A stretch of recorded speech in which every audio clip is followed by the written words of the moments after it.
Sekarang ni ramai anak-anak yang mengalami batuk, sesama dan demam sebabkan sekarang ni musim influenza, batuk pokol dan juga jangkitan kuman. Jadi mereka ni kemai lagi susah nak makan. Jadi saya nak share macam mana kurangkan batuk, sesama, dan yang paling best adalah tak perlu makan, hanya cuma lekat.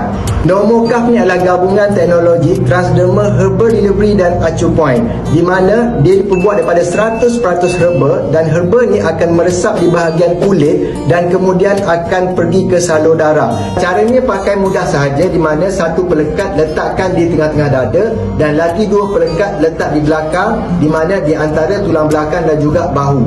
Mak ayah patut dapatkan Nomocaf ini.